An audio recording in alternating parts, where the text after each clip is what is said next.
What's going on, everybody? I'm Gremknot, Hey, what's up? I'm Tom Ross.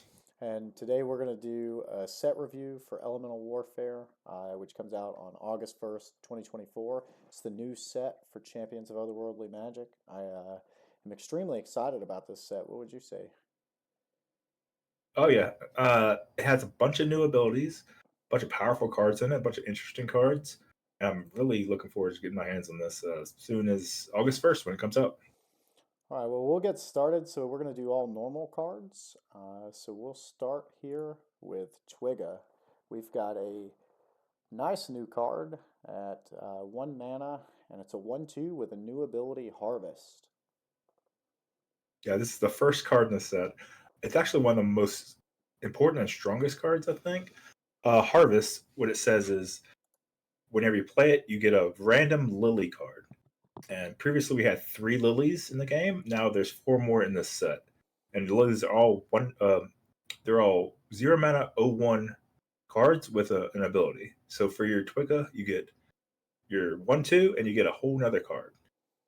Which can be good because that's 2 cards, and 2 cards can mean a lot because you're playing 2 things for a lot of abilities. A lot of abilities like Rising Waters, which we'll see later, and abilities like Wildfire, which we've seen before, and reappears in this set too. We go over the lilies a little bit. Yeah, so I've got the white lily here. It's a 0/1 with divine equilibrium. Get a mana. Yeah, we get 1 mana, so you start the game with one of those. There's also a playable one. So then we've got the purple lily for also 0 mana. They're all going to be 0 mana, 0/1s. So this one is curse, so it's -2, -2 to an opponent's champion. Then we have the blue lily, one of my favorites. It's has tsunami, which is just 3 damage to one target champion, and then 1 to every other champion on your opponent's board. And now we get into some of the new lilies. So we have the red lily, which is 0/1 with Inferno 1. So that's what is that? It's 3 to 7 damage to, or 1 to 7 Inferno does damage. 1 to 7. Yeah, 1 to 7 damage to a random creature they control, which is still strong for a 0 mana card. That Absolutely. came with a 1/2. And then we have the silver lily, which is the normal lily. It's a 0/1 with provoke, so nothing can be targeted or attacked until this is off of the board. And then we have the green lily, which is life bloom 4, so you'll give 4 toughness to one of your champions on your board of your choice. So, and then we have, I believe this is the last one, the teal lily, which has Windseeker. So it allows you to target another champion that is on your board and go and get an evolution line from it, or a random card out of off of the top of your deck, I believe it is. So we'll move right into Twiga's evolution, Sticka, who is a 3 mana 3/5 with Harvest. Yeah, the Twiga evolution is pretty nice because you play the Twiga and it's pretty small, but you get your upfront value. You get a whole nother lily. And then the Sticka is bigger than the Twiga, of course, like all the evolutions are, but you get Harvest again. And a lot of the lilies are strong. Like, say you play Twiga and you hit the teal lily, because it has Windseeker, you just stick it into your hand. That's awesome. Or if you don't, maybe you get the blue lily, which has tsunami, 3 damage is a thing, and 1 damage is the rest of the stuff. So this is a very cheap chain, and there's a ton of just material you gain from it. Like the chain just creates more harvest, more lilies. So I think it's going to be one of the stronger evolution chains coming out of Set 5, coming out of Elemental Warfare, and it's all normal, so anybody can play it. Yeah, and speaking of that evolution chain, we've got the final evolution here, Trunker, who's a 4 mana 5/9 with guard. Yeah, that's great. I mean, say if if you hit the teal lilies, you play these 3 in your deck. Like you play a 5/9 after you got your value from the harvest. It's just pretty solid creature. You just have a 5 power, 9 toughness creature. Guard means you can't target it, so like it's gonna live through a lot of stuff. It's gonna live through combat pretty well, and it can't be targeted. So I mean, it's gonna be a significant factor in the board and a chain that you've accumulated great value out of already. Yeah, and if you, as you were saying, if you hit like the Windseeker Lily, for example, you're also inherently just gaining your card value back, right? It's almost effectively costing you no resources to play at outside of the mana that you put into it, right? If you go Twiga and then you get the Windseeker and you're able to evolve, you're going to be able to draw a card to get that back. So it's kind of just almost recycling your deck or thinning your deck in a way, I think, which is something. Yeah, Windseekers draw a card at worst, but at best it's huge tempo, huge mana reduction. And even a lot of other lilies are pretty decent too. Like you say, you get the silver one to provoke. I mean, a lot of the cards you want to evolve, they need a little bit of defense or they're going to be attacked. But even like a silver lily is pretty decent. It's to protect your creature you want to evolve. I think like a lot of lilies are sweet for harvest. I mean, the downside of it is you don't know what you're getting, but a lot of them are good hits, and a lot of them are especially good hits. And I think this is going to be like one of the stronger evolution chains going into standard whenever LMO Warfare comes out. Yeah, I absolutely agree with you. So we'll kind of keep it moving. We're going to move right into Mistara. So we have a 3 mana 2/9 rusher. Yeah, so of course you can't attack with creatures or champions that deplay immediately, but cards with rush can. They can attack the opposing champions or attack the opponent. This one, it's the first 9 toughness rush creature for this much mana, but you generally want a little bit more punch. A lot of the effectiveness of rush is that you can attack the opponent for a good amount of damage out of nowhere.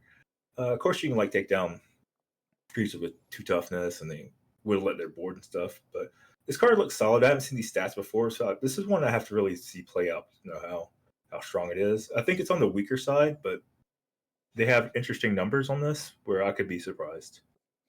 Yeah, absolutely. Big toughness for a 3 mana creature. I think we've seen it in a few other cards, but I don't know how many of those have been standard staples. So it'll be interesting to kind of see how this card plays out. So we're going to move into our first non-Lily Diamond card here. So we have Wagyu for 2 mana. It's a 4/5 with Overkill. Yeah. So a little precursor here. We're recording this a little bit earlier than the set will come out. Some of the cards may change.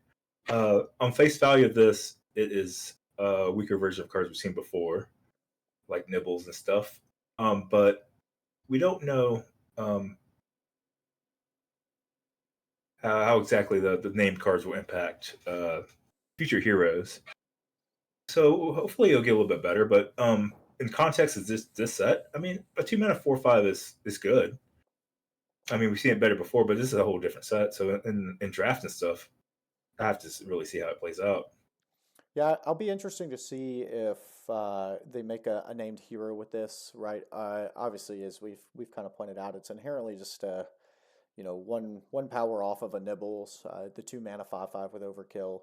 But with it being a named hero, maybe it gets an activated ability or a hero ability. It also being normal, right? Something that we didn't really touch on in the start of the video, but the way decks are built is they're built around heroes with 2 elements, and normal can be played in all of the elements. So it would be very interesting to see if this gets a good activated ability where you can use it with any 2 other elements that you would like. I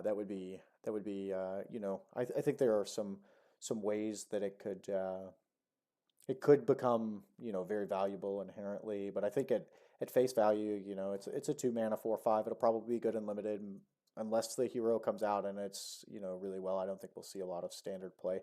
I also think I don't think we touched on it, but overkill is anytime you attack. So if our 4/5 were to attack a 0/1 Lily like we've seen earlier, you would deal additional damage from the power subtracted the toughness. So if it were to attack one of the lilies, you would actually get 3 damage across to your opponent and kill the lily that it attacked. But interesting for our first diamond card of the set. We'll keep it moving again. We've got a new Obliterate card. So for anybody that doesn't know what Obliterate is, you can remove all copies of a targeted card from both players' decks, fields, and from their graveyards. And this one's 5 mana 6/2.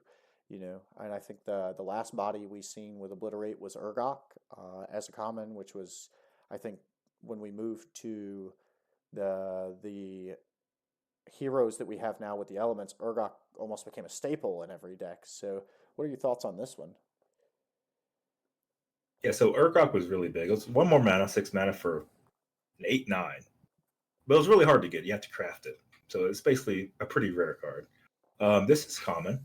This comes in the packs. For 5 mana 6/2. The obliterate ability is quite strong. Yeah, you just target a creature and it's just removed from the game, including all copies, like you said, in both people's decks. What you don't want to do is target a creature that has that you have a copy on your side as well.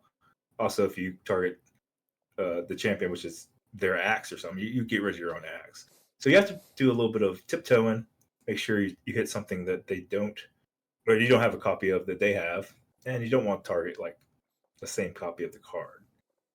But otherwise, it's extremely powerful back and extremely powerful on a common. Yeah, this is probably one of my, in the terms of normal commons, I think this is one of the ones I'm more excited to see how it's played. I think it, me as myself, I'm trying to gear towards a control player, but I think this one falls on both sides of the spectrum, right? I think your faster, aggressive decks would probably play this, and your slower, more control-y, grindy decks would play this. Um, so I'm interested to see how this one kind of plays out. Neat little common card I there. think it'll play out way differently. I think it'll play out way differently because of the low toughness. Like the other Urgok had 9 toughness, so they couldn't really be attacked. You're getting more than just a card's worth of value, but this is more like a kind of similar to a small combustion card, where Yeah, I mean you'll kill the best creature, but they'll just attack it with their worst creature. So yeah, it's not right. like there's The two toughness isn't going to leave the big body that Urgot left behind, right? Being able to slam an Urgot and then have a huge 8/9 body that doesn't die to Cyclonius, it doesn't die to any board wipes. Like Axe, I think plays much differently, but I could absolutely see it as a top end for a super aggressive deck, maybe where it's just a top end removal, where and it's a guaranteed removal, right? Outside of guard cards. But it's just effectively a little bit better booger for one more mana. Um, Considering that you're getting rid of stuff, I also think that it probably is a one of in most control lists. It's not getting you anything more than a one for one. But if there's something that is just absolutely pesky that you want to get rid of, I think it can serve that purpose at a lower cost. I do think Urgot will inevitably still probably be extremely strong and very very valuable just due to the 8/9 body that it leaves behind. But I can absolutely agree with you. It's going to play much different. It'll feel different playing it, considering that it can pretty much die to everything at this point, with only the two okay. toughness behind. So So here we have a Gaja 4 mana 9/5 overkill. So I like how big the power is for an overkill card because a lot of times you don't want to. You're not going to really be attacking a 9 toughness champion. You'll be attacking something a little bit smaller and you just want to power through for a little bit of extra damage. So this is a nice like little rate. Not the best card in the world, but I like where it looks. yeah, I think the noticeable weak spot to that is that it has five toughness, and it's pretty dies. It's pretty dead to all removal. I think one of the major things is a lot of lists have been trying to get above fungal spores. I think we've seen a lot of that where you're trying to get to that six toughness mark. So it'd be interesting. I don't know that it'll see a lot of standard play, but I absolutely think for limited that could be really good. What are your thoughts about that? Yeah, I was rating it mostly for limited. For standard, yes, like you said, there's a clear break point between 5 toughness and 6 toughness. A lot because of fungal spores, and a lot because of the 5 mana earthquake from Sanger that we saw in the previous set 4, and that's kind of the main control elements, the board sweeps that we see right now. So for standard, no, not Gaja, especially doesn't have an element or an evolution chain. So yeah, you're right. It's unplayable standard, but in limited, it could be something that's pretty aggressive. Yeah, I just I think in limited we've seen a lot of people shift to faster decks, and I think that it might find a nice home uh, somewhere in somebody's curve. Just a thought, but we'll move on to Oinkamancer. I, Oink Answer. Let me pronounce that appropriately. It's a 4 mana I think he's 7/7. dancing. Yeah, he is. He's dancing it up there. It looks like he's got a little. Is that a shadow ball? I guess. Maybe he's reviving something there. Considering that he's got an answer at the end of it, like maybe like Necromancer. I don't know. Interesting. I'll be just as a side note. I'll be very interested to see some of the lore behind some of these cards. You know, that's something that they've been working on trying to put together. So that'll be really neat. But we've got a 4 mana 7/7 with Provoke here. What are your thoughts about that one? So yeah, Provoke was mentioned on the Silver Lilies. They must target this. They must attack it before they can do anything else to any of your other champions. This is a higher power that I've seen out of normal Provoke cards. We've seen like 3/7s, 4/7, or not. I'm sorry, 3/9s, 4/9s. But this has a lot of power on it. But actually, power is not that good on Provoke. You want Provoke to be soaking up damage, so those are a little bit better. This kind of is in the middle of like, does this want to be attacking? Does this want to be protecting your stuff? So it looks fine, but not really serving a real clear purpose.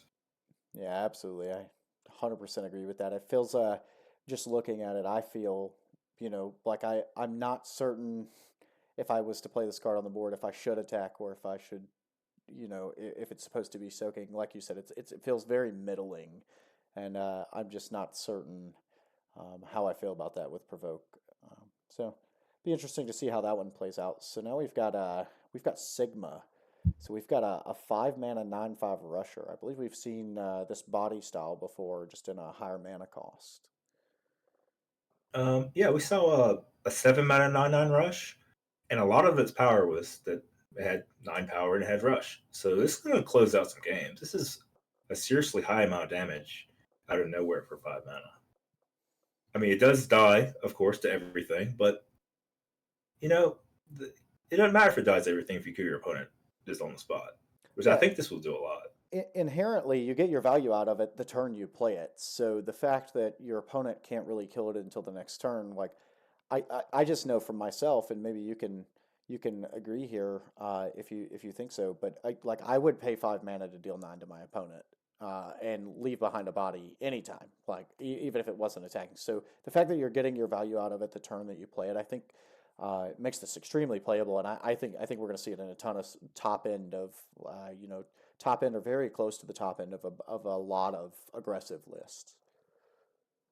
Yeah, I think this card is like real nice. And Wolf Street constructed play. The other card was a 7 mana card for Mekra, which was 9/9. And sometimes it attacked and killed opposing creatures. Like, but this one's is really just going to. It really, just like you said, it's a 5 mana deal 9 to the opponent, which is a pretty good rate compared to like the vortexes or the combustions to the face we see, or we'll see later in the self destruct mechanic. Like just converting your card to just straight face damage. This is looking pretty good, and it has the potential. Just attack their 4/4, lead back a 9/1. That's completely fine too. I think this card's really good. Absolutely, and the longer it stays on the board, if it's not dealt with the next turn, like you're just getting increasing amounts of value. I do think that of the cards that I've seen, this is one of the better rares that I've seen, I think. So very interested to see how that one goes. We'll move on over to Lynxia. We've got a 2 mana 5/3 with Aegis. So the important part about this card is it does have an evolution, and 2 mana for. Well, we've seen this kind of before. 2 mana 4/3 Aegis, 2 mana 4/5 Aegis. This is the first like 2 mana 5/3 Aegis, but that's not really relevant. The relevant part is it has an evolution. We'll get that in a second. But Aegis on a small creature is important because you can throw your Aegis creature at their thing. Now it doesn't have an Aegis, but you just evolve it. So you got your value out of the card. You got it to like a weaker state, and you just convert it to something else. Yeah, and speaking of that And I guess evolution, we just oh, go yeah. ahead. Yeah, I'm just gonna say just go right into it. We go into Shadow for a 5 mana 9/6, which is a good jump. Like jumping from a 2 mana card to a 5 mana card. You get your Aegis back, and the 9 power can attack anything. At that stage in the game, this can come down on turn 3, and 9 power is gonna kill anything on turn 3. And it has that 6 toughness we were talking about earlier. That's so crucial against the fungal spores. Yeah, absolutely. So I like think its change looks pretty good. yeah, I think this one looks very good. You know, as you were saying, being able to play, you know, your turn two, playing a 5/3, and then you know maybe hitting your opponent's Fominical or their Timber Fawn. I think that's also very interesting that it actually kind of trades well with Timber Fawn. You can knock the Aegis off and then evolve it, draw a card. Now you have a 9/6 that isn't going to get its Aegis knocked off by fungal spores, you know, outside of being hexed, is probably going to be sticking around for a few turns, and that's a, you know, I think that's a very good evolution chain. I look forward to actually probably trying this out myself. I'm very big on Aegis, so I really like the ability. So we'll see how that one plays out. So now we've got a Pudgy, and boy, is he cute. He is something there. He is a 1 mana 1/7 with Berserker 3. Yeah, I think this is one of my favorite cards from normal and set. So we saw Slot before. It's a 1 mana 1/8. Not trying to put that into a lot of decks. I put it into a lot of decks because the combination of power and toughness is just so high of a rate. But the problem is you have to do something with Slot. You have to like enhance its power somehow. Usually with cards like Geode, light cards that have Bless. Pudgy comes with that naturally with Berserker. Whenever this card takes damage, it gets 3 power. So, say if I play a card that says Earthquake for 1, Rock Nada. Now it took the 1 damage, so that's 6 toughness. Now it's a 4/6. That's pretty good for 1 mana. Because it's better than any other one mana card that exists. Yeah, And a problem with Slot before is like you couldn't really chip away at stuff. They play like a 3/3 and just kind of beat on it, and they're gonna kill your card before they kill their card, kind of stuff. Actually, 3/3 didn't work out, but 4/4 would. But this, like, if they try to chip away at it, you can hit back. Like, you can trade your 1 mana card for half or how much their card costs, probably two. So it's often going to trade up. You could often do things to itself to get the power up early, and it's just going to be like threatening a whole lot of things. Like people play the eggs earlier, like the egg chains, the egg cycle from previous sets. It's a little bit different in the set 5, but it just doesn't die to anything. It really checks all their early plays, and they can't really answer it that cleanly. So I think this card's really strong, and we'll get into the evolution of it in a yeah, second too. and I think not sure about the evolution, but definitely this one. You know, there's some new abilities that I think we'll get into a little later in this series. I guess we'll call it here. But I think there are some abilities that are gonna make this card even better just naturally. Such as the fire ability that's gonna, you know, be able to deal damage to a random card on your board. I think when I was looking at it, there's a world where you play this and then you play a 2 mana guy that draws you a card and deals 3 to this, and you end up with a 4/4, and you've drawn a card just naturally. So I think that's pretty good for turn two play. But here's the evolution. We've got Plumper, and he turns into a 3 mana 7/9 with no ability. Yeah, I think this may be the only no ability card in the set, but it's also bigger than anything we've seen from this mana cost.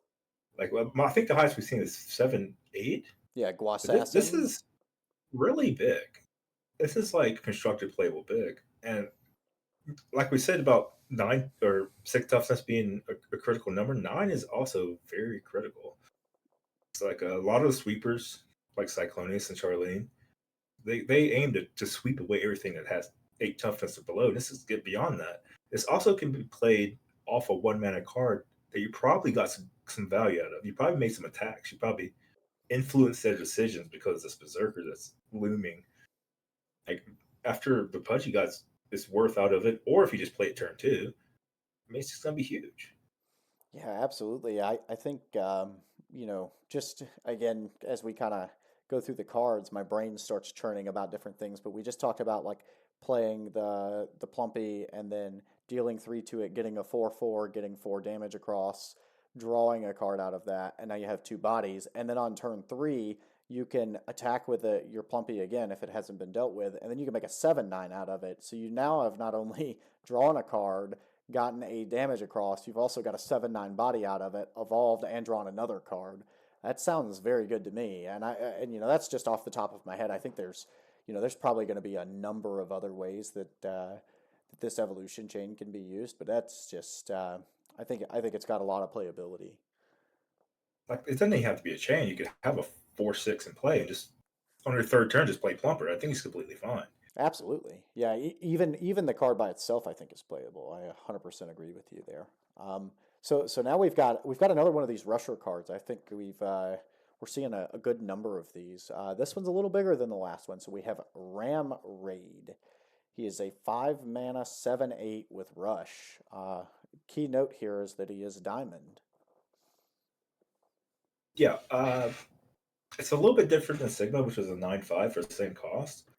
This one's gonna be attacking a lot more creatures. This is gonna be more of a control thing. I mean, if they're like 7, you kill the opponent, but this is more better size to like be like a 2-for-1. Like attack their 5/5. Now, hey, deal with the 7/2. It's more like a 5-mana 7/2 removal spell. So it's kind of looking more like Axe that can also kill the opponent. I think it's stronger. I think it's stronger than Axe, but I think Sigma's higher power just to kind of do what a deck is designed to do that includes Sigma. Sigma would be better, but this fits more roles, so it's better in the abstract of all decks. So I'm not really sure which one's better. I think Ramayat. How do you pronounce this? Ram Raid. Raid, I believe. I believe it's Ram Raid. Yeah. So I think Ram Raid would be good, better in limited, but I think Sigma will show up in more standard decks. Yeah, I think I can agree with you, right? We kind of touched on this with Sigma, but your value out of the rush ability is what you're getting, the damage you're getting across as soon as it hits the board.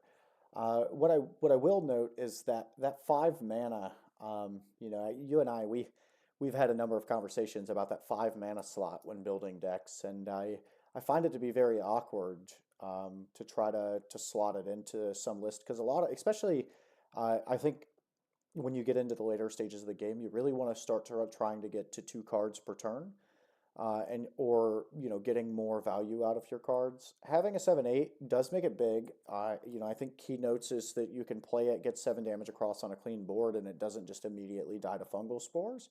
It doesn't quite hit that 9 threshold that we've talked about, but I think I'm in a pretty good agreement with you. I think Sigma's probably just the better card with Rush. Just considering that your inherent value comes out of the 9 damage that you get across as soon as you play it. It'll be interesting though. I'm sure somebody will brew something up with this guy. He's a diamond, so he'll see some play. So we're gonna move on to Wargon. We've got another overkill card here. This time is 5 mana, and he's a 9/6. So we've got that big 9 power again. Don't think there's much to say here. This is one more than Gaja, but it has one more toughness. It does get that little break point of 5 to 6, but I think it's just way too inefficient. And I like you were talking about with the 5 mana cards. The problem with them is that you can't double spell. It's the lowest cost card. No, I'm sorry, the highest cost card that you can't double spell. You can double spell with 2 4s because the cap in this game is 9 mana. You play a 4 and a 4 or 4 and a 5, but you can't pay 5 and a 5. So it gets kind of awkward when you fill your deck with a bunch of 5s. But anyway, I don't think this card's just strong enough to put in your deck anyway. Yeah, I agree. I don't think it'll see much limited play either. I don't think in terms of power level, it's just anywhere near some of the other cards that we've already seen or the cards that we're gonna see. So we'll kind of keep it moving here. We've got another 5 mana card with a new ability, Devolve. It is a 5 mana 7/8 with Devolve.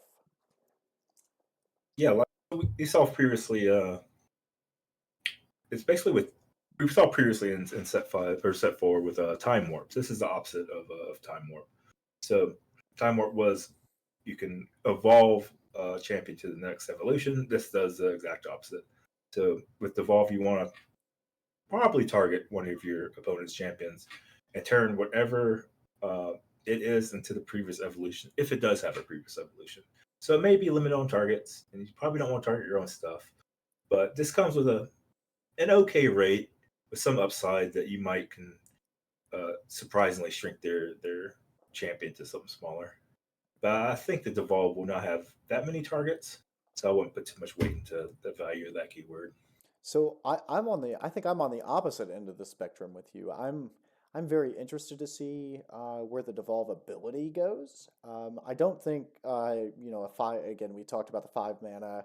I don't think playing 5 mana is something that I want to do, but I think there's another card we're going to see here just shortly that I think could see some playability, and I think it gives the devolve ability itself, in my mind, I don't want to say I'm putting a lot of stock into it, but I am very interested to see the types of plays that it opens up because just off the top of my head, right, there's a world where I play Bog and then I Bofa my Bog, and it turns into Booger, and then I draw a Booger and I devolve my Booger back to Bog and then evolve again.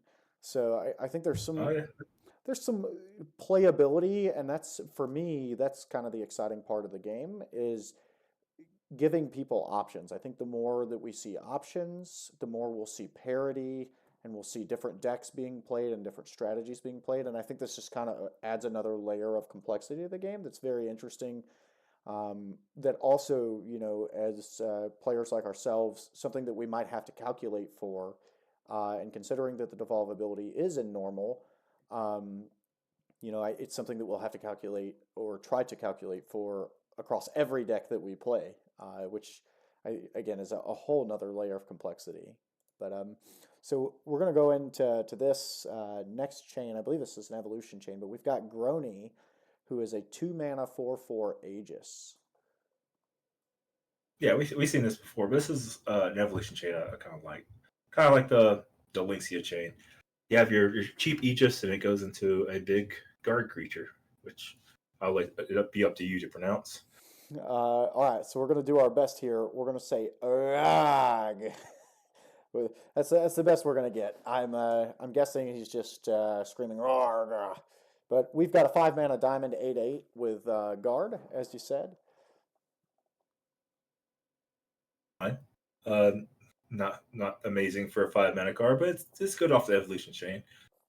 I don't know if they'll see constructed play, but the chain is good. Yeah, I think I think that inherently you gain a little bit more value when your 5 mana card can be evolved from something cheaper. So you kind of have the option to get to that 5 and 4 if you want to 2 spell a turn, or there's obviously extremely more value by being able to evolve your 5 mana card onto your 2 or your 3.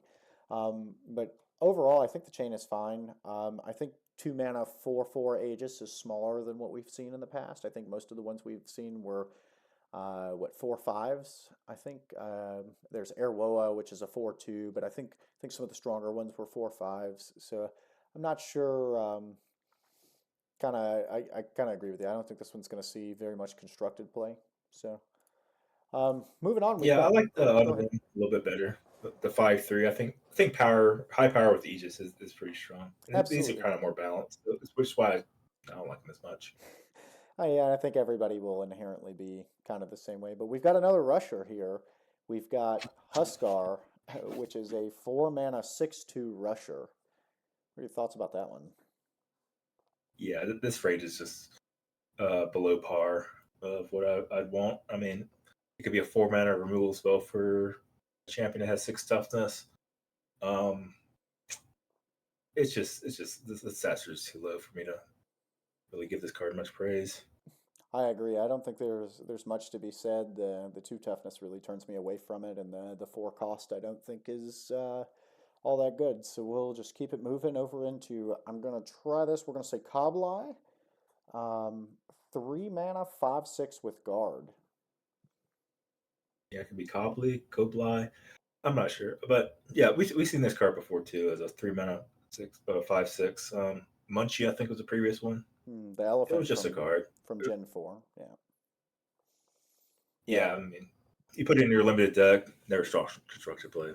yeah. I don't think this one's gonna see very much play. And Munchin was a common. This one's been moved up to a rare. So I don't think it's going to see much, so we're kind of moving down the list here. We've got armored ability, which we haven't seen yet.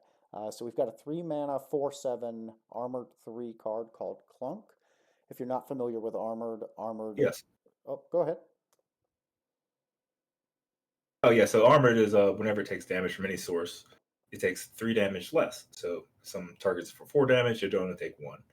Uh, this card looks really good to me. We saw a kind of similar version of this in set 4 in Crank, which was a 3 mana 4/4 with armored 4.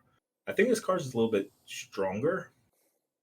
Um, the cards like Fungal Spores look for that number in the bottom right. So this I mean, it doesn't get affected at all by it, but it just has like a total higher amount of power. And I'm sorry, in toughness and 10. Like some has hit the tip for 10 directly to kill it. While with the previous version it was 8. And we'll see in a lot of these cards, maybe all of these cards, the numbers only go up to 9 in power or toughness.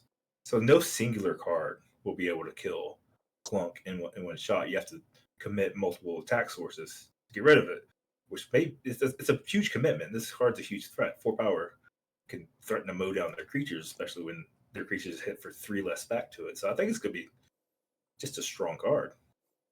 Yeah, do you think it'll, given the standard format that we've seen now, do you think this would see, a fair amount of play just in terms of the amount of earthquakes and kind of retribution damage that I think we've been seeing across the format?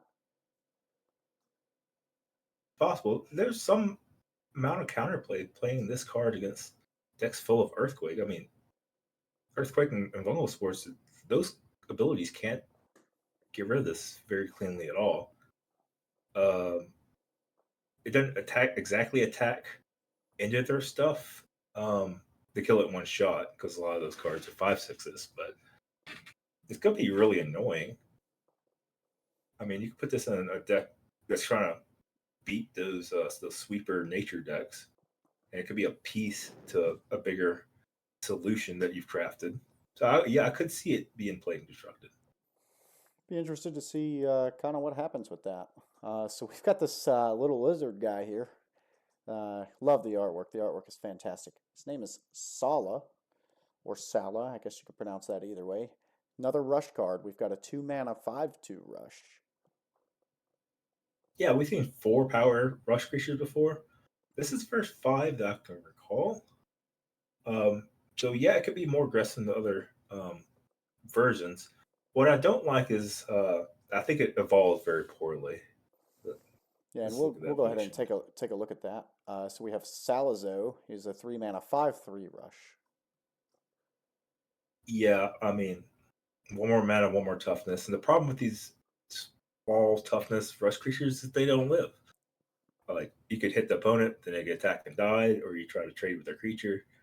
Like you're never gonna evolve that thing, which the evolution changes kind of sucks. And Salazar on his first self kind of sucks too. Yeah, I kind of agree. The stats aren't exactly I think what I'm wanting out of my 3 mana card that's evolving out of a 2 mana card. So in light of that, we'll keep it moving to another devolve card. We've got Grimla, which is a 2 mana 4/5 devolver. Yeah, so the stats are pretty good here. My issue is you won't be devolving anything on turn 2. So if you play this on turn 2, you won't be getting the value out of it. So it's best be saved on a turn 7 where you play a 5-drop and a 2-drop. I don't know if a 4 or 5 is going to be relevant at that point. So it's just kind of awkward to get the max value out of this one. Yeah, the only thought I could think of is if maybe there's a world where where the format gets really slow or control really drags it out where you could play like a 6 mana in this 2 mana card or a 7 mana in this 2 mana card and it actually affects the board. I just don't think kind of the same process with you. I don't think leaving behind the 4 or 5 body is all that relevant. And I think there are better devolve cards. That I think will be able to stick around a lot longer. So we'll move on to our next diamond card. We've got a new steel card. So this is Splora, 3 mana 4/5 that steals. So it's very similar to some cards we've already seen. Yeah. Oh, Glinkstein and Zingho in the previous set. This is in the middle of it. It's a 4/5 instead of a 4/4 or 5/5. Yeah. I mean, we've seen this effect for us. Been strong. It's been played and constructed. I mean, when those other cards rotate out, this will be the guy for stealing. Um, but yeah, it's just weaker than Zingho, so I don't really know his place right now. Yeah, and just I guess for everybody, I don't think we've talked about the steal ability yet. So steal just says that when it's played, it takes the top card of your opponent's library and you put that card into your hand. So you get to play, you kind of get to play your opponent's cards there. But yeah, I'm not sure how I feel about this one. I think almost infinitely, I would probably rather play Zingho. Um, just food for thought, I guess, maybe as more sets come out, maybe this becomes playable if Zingho and Glinkstein rotate out of standard at some point. I just don't think it's probably going to be a card that sees a lot of play right now. So we've got Vicodin. Um, he is 6 mana, 6/9 with armored 7. That is very big armored number. This is kind of unkillable. We saw a similar card in Armadillo. I can't quite remember how this matches up against that, but I believe that card saw. Armadillo. Well, Yeah, go sorry, ahead. I was just going to say, I believe Armadillo was a 7 mana 8/8 with armored 8, I think is what it come out to. So, and if you have Armadillo pulled up, maybe we can get those stats. Um, just to Case, give. it's going to be unkillable outside of yeah. We can say it dies the hex, but this really just doesn't die to anything but hex. I mean, nothing's going to do 7 to it. Most of the sweepers do 8. You have to do some real power pumping to get 16 damage through it in one shot. So this will make them basically race it. I think the best way to beat this card is just accept that it's going to attack and kill all your creatures, and you have to send all your creatures at their face and hope that you can do that in enough time before they gain an insurmountable advantage that they will gain if you cannot remove this with something like Obliterator Hex. Yeah, I think that's probably the only two real ways that this ever gets killed. But I also don't think, given the state of standard, that it'll be playable. I think in terms of your 6 cost and your 7 cost slots, there are probably some better cards to be played, considering how many hex and obliterates are already played. I think this is an absolute limited bomb. I think it could be extremely hard in draft to be able to kill this. I would actually consider pack one pick winning this if this showed up in my pack. This is almost unkillable. Yeah, it's quite possible. There's a card Mizarok, which was a 6 mana 9/9 from set 4 that had Fortify, and that basically had infinite toughness. This kind of card also has infinite toughness too. Infinite in terms of they need to completely shift their tone to get rid of it, or like I said, try to race you out. It's gonna be tough. Mizrock was the first pick, by the way.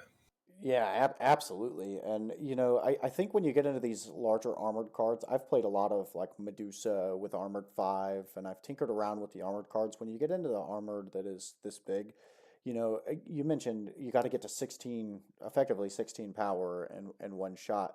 What I find very interesting is you get a lot of inherent value if you get your opponent attacking you more than one time, so they're not getting 16, right? You're getting that 7 armored every time they're attacking separately, which can be really interesting. Where your opponent has a Cyclonius, or let's not say Cyclonius, let's say Urgok, that's an 8/9, and they attack. They only get 1 damage across, so you still have 8 toughness, and they still have to go and find other things to kind of throw at you. So I think that's a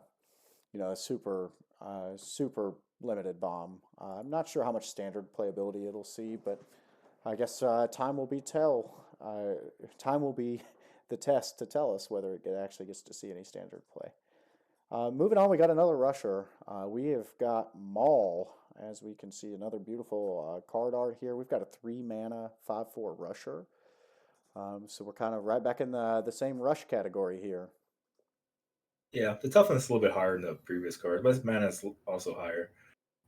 It has an evolution, so yeah, what you want to do is try to kill some. Hope their board's clear, so this card could actually evolve. Hope you have a provoke. 'Cause, the evolution is It's decent. It's not the biggest jump, but it's decent. So the evolution here is Bolka, and it is a 4 mana 5/9 Provoker. Yeah, it's decent. I think it's the same stats as Blue Bebby. I think it's the same stats as Blue Bebby. Yeah, Blue Bebby is a Which 4 came mana off 5/9. a 1 mana rusher, so that's a bigger jump in stats. It's something you can play on turn 2. This is uh, worse because on 3 mana they're more likely to have ways to kill it.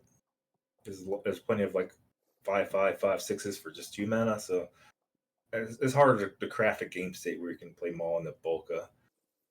But if you can time warp it or something, I mean, decent time warp target. But I don't really see playing this chain on its own. Yeah, absolutely. Um, so next up, we've got another Berserk card, this time in the form of Sessex. And he is a 4 mana 5/9 with Berserker 5.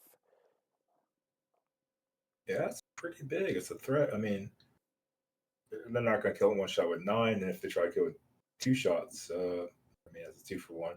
But it's more likely to happen is like you play it and then you're like, oh, I can't kill this. And then you'll be like, oh, I attack that, and then it's a must deal with threat now that has 10 power. With that said, not really something I want constructed, but it's going to be something limited. Yeah, absolutely.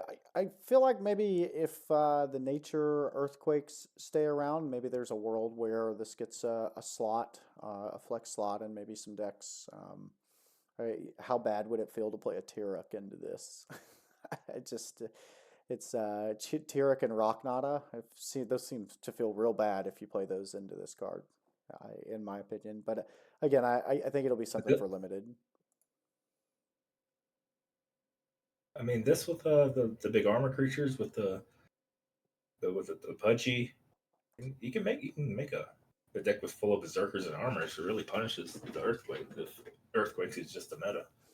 Just as a kind of a food for thought, as you're kind of throwing that out there, is there a world where you put the armored guys and the berserker guys, and you play the natures, the earthquakes, where you're kind of getting, I it almost feels a little win more. I'm sure you've heard of that term. We use that term a lot in Magic the Gathering, where a card is just doing too much. Are you doing too much maybe by building a deck where you have the berserkers and the armors, and then you're also playing the earthquakes? Considering that these are all normal, you can play things like Tiruk and Sanger, Rocknata, things of that nature. Absolutely not. This is a deck that will be played. Pudgy and the Rocknata will be a strategy because you're crafting a 4/6, but it still has upside. That's attack on turn 4, and it's also preventing like the small eggs from really developing. And if it even the eggs develop, they're probably something that can't kill the Pudgy.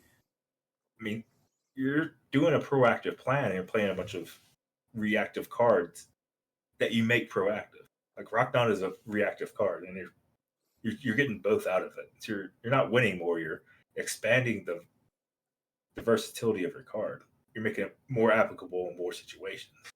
Now, sure, you're playing a 1/7 in your deck, which won't be great all the time, or you're playing a 4 mana 5/9. But there's a ton of Earthquake cards, and you just pack your deck with synergy that are both reactive and proactive. And I think that's a good beat down strategy that will happen whenever Elemental Warfare comes out.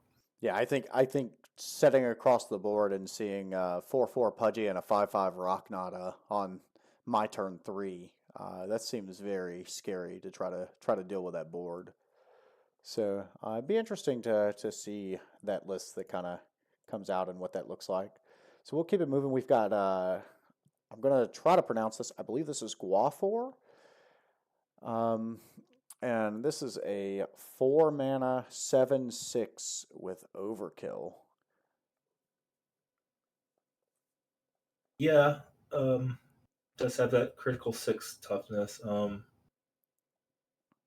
mean, it's just fine. I don't think you'll see constructed play. It's like the same as the Gaja and the Worgon we saw earlier. It's just hard to really use constructed, but I'd be fine in limited. Absolutely. I don't think there's much to say there, and we'll just kind of keep it moving down the list. We've got 6 mana, 8/8 with Elemental Fury. So that's a new ability we haven't looked at yet. Yeah, Elemental Fury appeared in previous sets. It just means it can attack an additional time for each champion you control with the same element as the element of this card. So if you have another normal creature, it can attack twice. If it's the only creature, you can attack once. But if you have like 4 normal creatures, it can attack 4 times. So you can either attack 3 creatures than them, or you can attack them 4 times for 32 damage.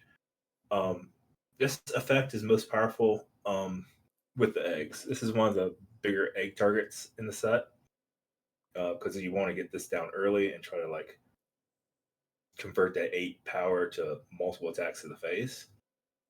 But for 6 mana 8/8, it will only go in the most like dedicated normal strategies. Absolutely. So next on the block, we've got Choppa. It's on the chopping block. This is a 3 mana 5/5 with Fortify, another ability we haven't talked about yet. Yeah, Fortify is another reoccurring ability. When you play it, they get the creature gets +0/+3 for each champion your opponent controls. So yeah, if they have one, it's a 5/8. But I usually evaluate these 4/5 creatures as getting 2 triggers at the minimum. So when I view this card, I view it as a 3 mana 5/11, which is a pretty good rate. And then it has upside from there. I don't think you really want to cast them with when they have less than getting 2 triggers out of it. So 5 mana 11, 5 mana 5/11, often be 5 mana 5/14. Great rate. I think it's a great card for limited specifically. It has the evolution chain, which is also evolves to a pretty good rate. And you can just go right into it. Goes from Choppa to Lumba. And we've got Lumba coming in at 5 mana 7/9 with Fortify. Yeah, those numbers are just enormous. And Fortify just doesn't really show it its effectiveness just in the words, but I mean, this is a 5 mana 7. Make me do math. 7/15, like at the base. Like you want to play it below that, and the higher the cost of these cards, the more likely they'll have more champions in play. And these are the kind of cards that benefit you when you're behind. Like you're losing right now, so I really need a 7/18 right now, and boom, it's that. And if you're winning, it's just a 7/12 or 7/9, so you probably don't play it. So these cards are good because they're not win more. They're kind of just the opposite. They can catch you back up. Like they play these creatures with significant power. Like 5 and 7 are significant, where they can trade with something they have. Like if they have 4 creatures, this is killing something, and it probably ain't gonna be killed back. You can still lose the race if you're that far behind, but the rate's so good and it makes just a presence. So like it will take over the game if you're losing. If you're not losing that bad, if you're losing that bad, but they don't have like the quantum shift or the hex or like anything that punish you for having a big creature, the big creature will catch you back into a game from a losing game state, which is rare of a lot of cards. Yeah, absolutely. So next up, we have another epic named hero. And I think we'll have to spend a little bit of time on this. We have Gemini, the pure elemental. It is a 3 mana 5/5 with genetic split. So you want to talk a little bit about genetic split here? We talk a lot about genetic split. So, a genetic split says after this card deals direct damage to a player, it evolves. It evolves to one of 6 different evolutions. This is the only card that evolves into multiple things. This evolves with 6 different things. Kind of like an Eevee if you play Pokemon. It's picked randomly based on the hero you have. So, if you're the air water hero that also plays normal, it'll go to air or water. If you're playing this limited, it can be anything. But also, in addition to it attacking and then evolving once it deals the damage to the player, it makes another copy of Gemini. So you get an evolution, the trigger of the evolution, and another 5/5. And the evolution is just bigger than the Gemini in the first place. So let's look at what they evolve to. whoop, I gotta get them pulled up here. So we'll start with Sunny, and then I'll work on getting the other ones up. So we've got Sunny is a 6 mana 3/7 Divine Protection, and I wanna start with a spoiler for just a second. I'm gonna have to make you just a little smaller for just a second. So all of these cards are subject to change, it looks like, and I'm going to copy this and put it into a notepad so I can make you big again. There we go. And we've got you back big. Let's get us a notepad and put that up there. I know what Divine Protection did last. It means you cannot take damage next turn from any source. So if they attack you, it does 0 damage. To try to combustion you or Cyclone deals some damage to you, you can't take damage from any sources. And I'm pretty sure that you can't take damage from your own sources too. So if you play Combustion, you take no damage. You play Raise Dead, you take no damage. So it's a pretty sweet ability, and it only appears on a few cards. So it looks like, and this is the latest update that we have, and we kind of prefaced this with we knew some of these cards would change. So this card is moving away from Diamond and is moving to a rare. And the ability is changing from Divine Protection to Light of Aldrich, and it will be a 5 mana 7/7. 5 mana 7/7. That's really big for a Light of Aldrich card. Yeah, that's getting that sounds really strong. Just even if you cast it, or even if you hit it off of genetic split hit, which I will warn you probably won't happen that much, but it's real big when you set up the ability to attack a Gemini into them. You get a free card, free huge card probably, and another copy of Gemini. That's going to be awesome. So we're gonna shift over to Gloomy. This is another one that you can get off of the genetic split. So we have 5 mana 7/7 with Lifesteal. This one is only changing from Mythic to Rare. No additional changes to this one, so it'll mostly stay intact. Cool. So it sounds like all the evolutions from Gemini will end up being rare cards. Yeah, 5 mana 7/7 Lifesteal. Lifesteal means when you deal damage with it, you get that much toughness added to your creature. So one whack at the opponent, become a 7/14, then it probably can hit anything else. So the next one we have is Hottie. And I apologize if I'm going too fast. If I need to slow down, please let me know. But we have 4 mana 7/3 with Wildfire 1.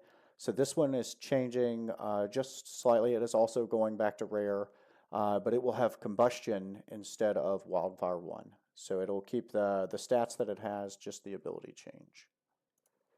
Cool. Okay. So Combustion, it'll do 5 to 7 damage. No, 5 to 8. Combustion is 5 to 8. It'll do 5 to 8 damage to any target of your choice, or the creatures or their face, and it will do separately a 5 to 8 damage to you. And then, so it could be risky. You get hit with the Gemini. If you're 8 life, you could die. Absolutely. But you're probably ready for that if you're putting fire in your deck. So we have just a few more of these. So we have a Weddy. So this is another option from the genetic split options that we had, and this one is only changing from common to rare. So it is a 5 mana 5/8 with Blizzard. Yeah, pretty strong. Blizzard, of course, is a freeze down a creature. That means they can't attack their next turn. They can evolve from that creature directly, and any damage dealt to it, it does not do damage back. So it's a good way to lock down their creature, or to kind of pick it off where they can't punch back. All right, and then we've got 2 more here. So we have Leafy, which is a 6 mana 7/7 with Life Bloom 8. It will be moving from a mythic to a rare. Stats and the ability will stay the same. The floor is a 7/15. Pretty big, especially off a card that you may get from Gemini halfway for free. I mean, you probably have to do some setup to get the Gemini attack in, but just casting it for 6 mana, 715. That's okay. You're probably gonna use the 8 life bloom elsewhere, probably to increase the toughness of a creature that was gonna die in combat, but now it can survive combat. Something like a 7/2, you make to a 7/10. Now it kills off whatever. Or if you're just dying, I mean, if you're like below 10 life, you do a little bit of damage, get out of reach of their vortex or whatever. Yeah, it's a great card to get you your life back. And then our last of the evolution chain, we have Wendy. And nothing about this card will change. It will stay exactly as it is. It's a rare 4 mana 5/8 with Windseeker. It's look about fine. You can't win Secret itself because it doesn't evolve past Windy. But yeah, see it in stats similar to this in cards like Straw Bash. Straw Bash at 5/6 for 3, and this is like, I want to say it's close to Yay, or that card that bounced. Anyway, you get good toughness and a card out of your 4 mana card, which is pretty solid. Yeah, I absolutely agree. And just a quick search here off the top of my head, I believe Yay is a 5/8. It's a 4 mana 5/6 with Whirlwind 8. So it's actually got 2 more toughness than Yay. So Oh, but that's when. Yeah, I thought it was Whirlwind. This is Windseeker a little bit. yeah, a little bit different, but Okay. all good. Let's look at So Silva. I gotta Or we flip. got Yeah, one more. nope, that was all of them. All Oh, right, there so it is. we're on to Silva. I had to kind of plug those in there, so I do apologize for having to flip through the cards, but we're here on to a new egg, which I think, in my opinion, was probably much needed, and I hope that we see some more of those moving on. But we have Silva. It is the first 2 mana egg that we've seen. We have not seen one that is 2 mana. It is a 0/4 with the hatch ability. Yeah, this is technically the first. Technically the second normal egg. The first normal egg was Ega from like set 3 or something. But you're gonna see a whole cycle of these. There are 2 mana eggs, one for each element, and this is a normal one. We previously saw 1 mana 0/1s. This has the same functionality except it has 3 more toughness, and there will be one for each element. There previously was not a light one, but now there will be a light one, and now there is a cheap normal one. Normal when combined with cosmic, in the last merge of elements gave normal an egg, but now it's getting more balanced. Now every element will get an egg like this, and as the sets move on, they'll get equal opportunity to get their champions out faster.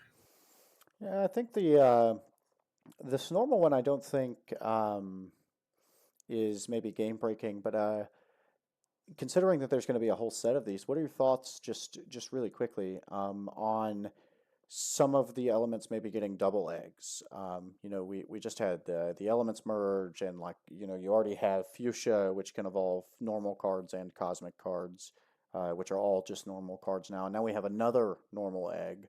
Do you think there's a world where there's too many eggs for an element?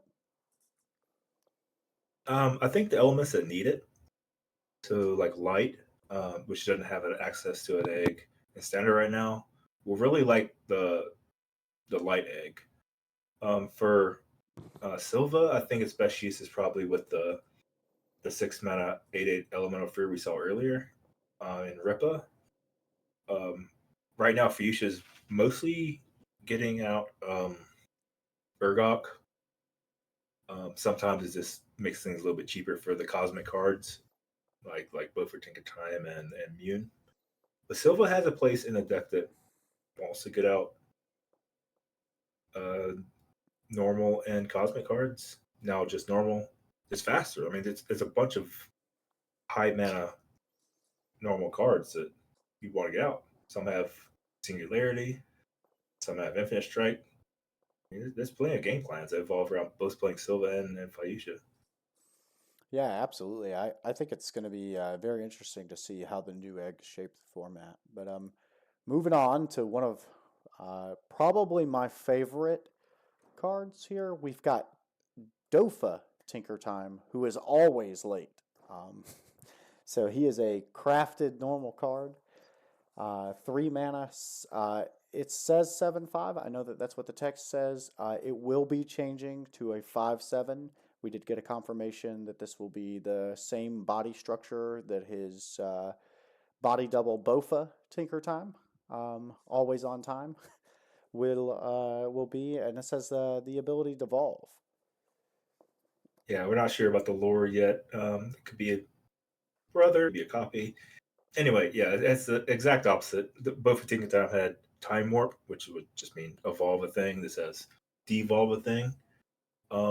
I think it's going to be a little bit weaker because I think you're going to construct your deck to evolve things you want to evolve, but not really necessarily to shrink what your opponent has. So it'll be a little bit weaker, but I think it's going to be pretty strong. The stats on both Bofa and Dofa are pretty big. 5/7 is a nice stat line. Survives the good sweepers, and I mean, it usually will do something when you play it. You often will play it when it does something, or otherwise you just make a different play. But I think it's weaker, but still a decent card.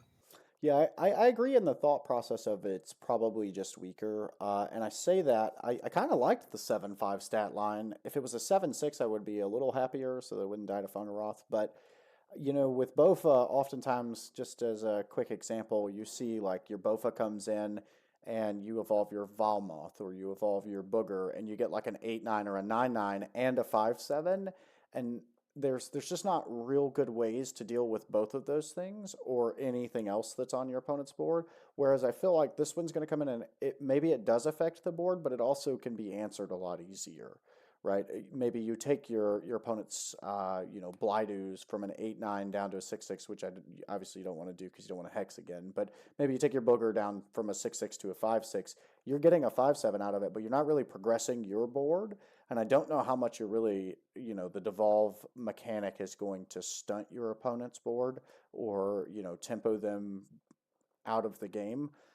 So I definitely agree with your notion that the Bofa is probably just inherently stronger because you're progressing your board and getting much bigger and you're presenting threats that are much harder to deal with, where this isn't really gonna, oftentimes when you play Bofa, it feels like you bring another card along with it, right?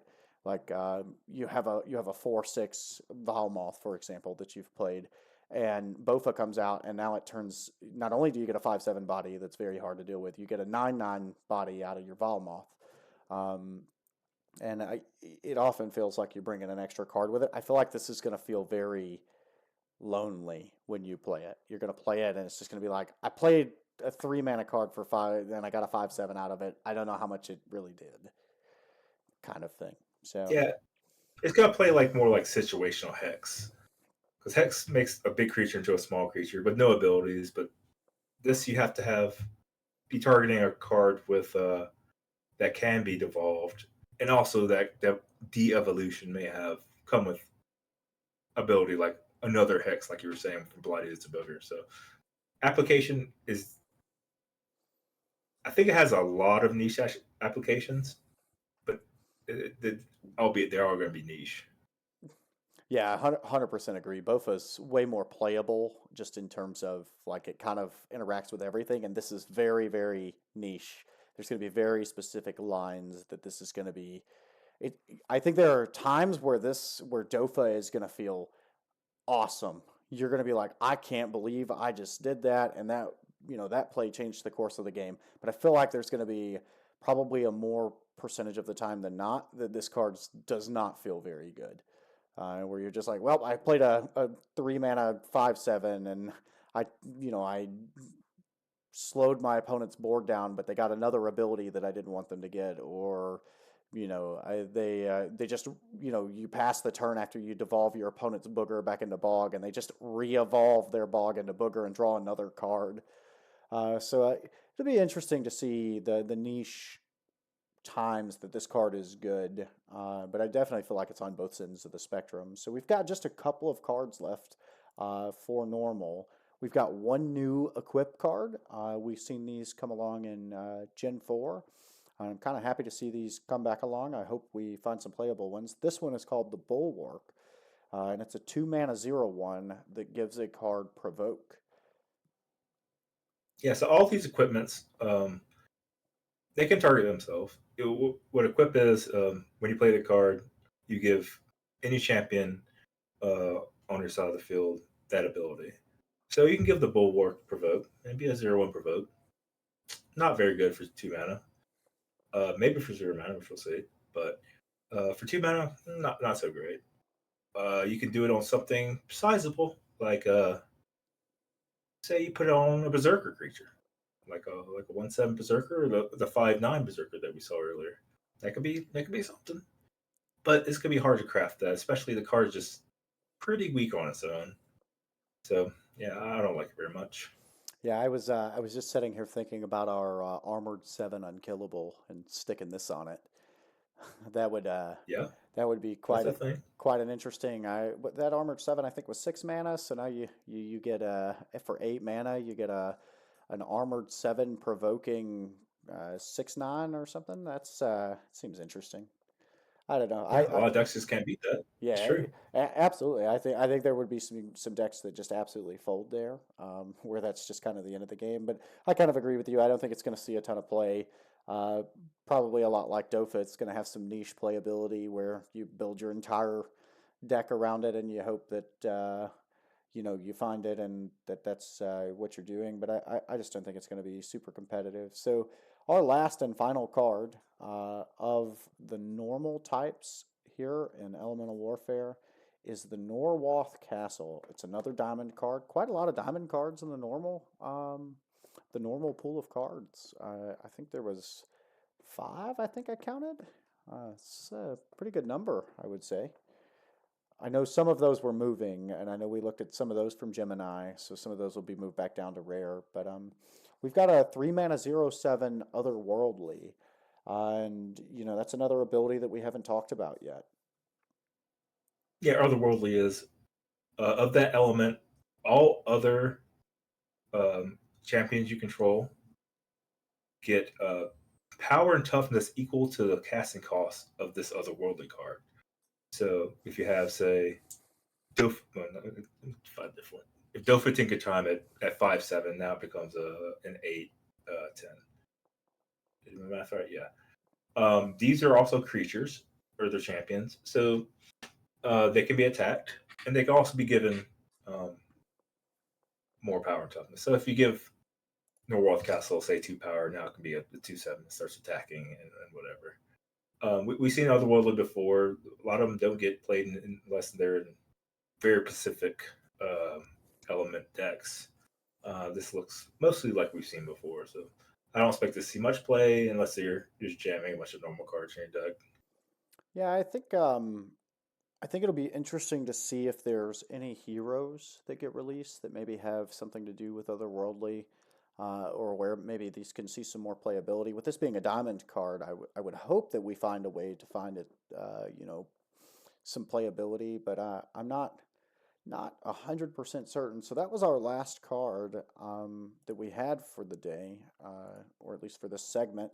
And I wanted to take just a moment. I need to flip over and find a couple of cards. There were some updates that we did not chat about when we were going through. So Clunk was one of those. Let me get Clunk pulled back up on the screen.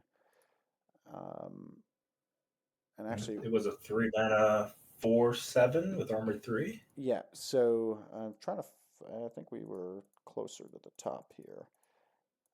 Sticka, Trunker. We'll find it eventually. I, I'm flipping through my list of cards before I put it on the screen. See if we can find it. Yeah, there we go. All right, so let's put that back on the screen.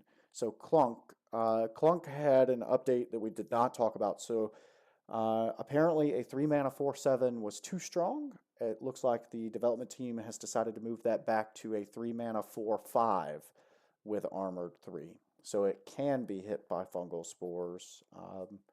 I know we kind of chatted about that. So what are your thoughts Yeah, about that that's one? much weaker.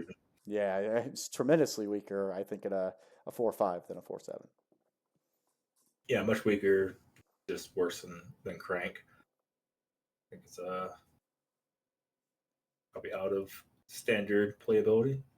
Yeah, 4-7 I think was seen some playability with all of the different earthquakes and things that we had. I don't think a 4-5 is going to see a lot of play.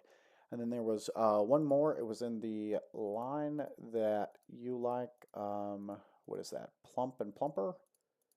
Is that correct? Pudgy and Plumper. So Pudgy and Plumper. Plumper is going to see a small adjustment. So it is moving from 3 mana to 4 mana. So I think it gets probably a little bit weaker that way. A lot of the strength was just its natural castability. Its stats was bigger than any normal card for 3 mana that we've seen before. Um, it does still chain off Pudgy, which you can get some value off Pudgy with some uh, attacks and manipulation and just kind of threat level Pudgy mate can generate. But yeah, of course, it costs 1 more mana, so it's gonna be weaker. Well, I think that was all of the updates that we had. So overall, what was your thought process in terms of how you rank normal? Let's put it on a scale of 1 to 10. I think we can do that with all of the elements. So, on a scale of 1 to 10, how strong or weak did you feel that normal was this set? Well, normal is supposed to be weak just in general, just because everybody has access to it, and before they choose like their hero and the colors they want to branch into. But they have some decent just cards that can go in any deck. I think Twigga, Sticka, Trunker, that chain can go in any deck. Even though Pudgy Plumper was nerfed a little bit, I think it's still pretty fine. Axe is a second obliterate card that everybody's access to. It's gonna be part of the meta. And Silva, Gemini. I think a lot of cards in here that can go in any decks, and some cards that can go in normal focus decks. Scale Absolutely. 1 to 10. I think I'm gonna stay on the low end because I have high expectations for the rest of it, but about a 5, I guess. A 5. I think I am in the same boat. I'm gonna also probably. I think I would probably give this a 5 in terms of playability, viability, power. Um, so that's an average of 5. So we'll give normal 5, and I think we'll look forward to getting the other elements going. I think there's some really cool stuff in Elemental Warfare. Reminder, that's going to come out on August 1st, 2024.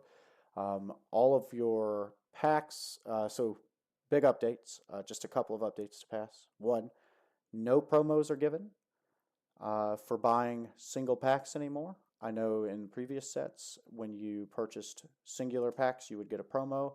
They have moved that to boxes and cases only. There's no longer single pack promos, so that's some big news coming out. I think that's going to prevent people from having near as many promos kind of floating around out there. But the other big news is that if you do want those promos are only going to be purchasable through the IMX token trove. So your USDC, your IMX wallet, you will no longer be able to get promos when buying with BSV or gems.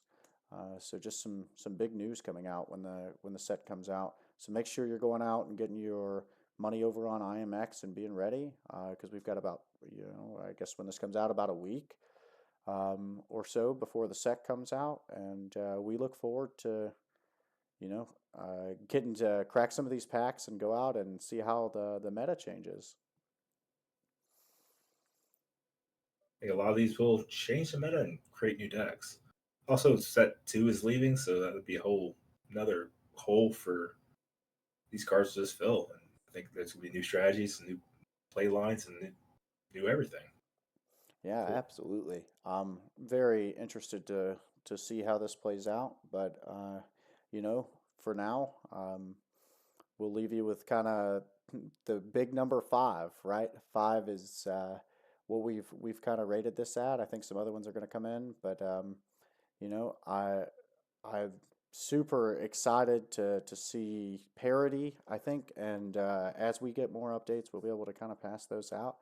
But I'm Gremknot, and this has been Boss MTG, and this has been your normal set review for Elemental Warfare. Thanks, guys. Yeah, take it.